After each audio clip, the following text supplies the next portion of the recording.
research on what components and design first before just going in the ring and just buying components. Because the worst thing you can do is buy stuff and not get anything working in a sense. So, Yeah. or to prepare first and do your research.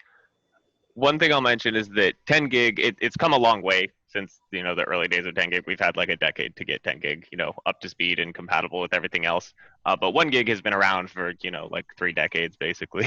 It's like 2 decades in most cases, in most practical applications. So most systems out of the box, you plug them into a 1 gig network, you're going to get the full performance and you're good to go. 10 gig, even with all the advances we made, there's still a lot of tuning and fine, refinement you can do to the network to get the full performance out of a, 10 gig line. Because you can have the exact same adapter as another workstation and you have the right config and they don't, and you can get, 400 on one system and 800 on another. And it's really just a matter of, hey, have you fine tuned the settings to make it work just right? And we help everyone with that. Our system, does that by default when you install our listener client. And our tech team is always willing to support and help people, get the maximum out of their system possible.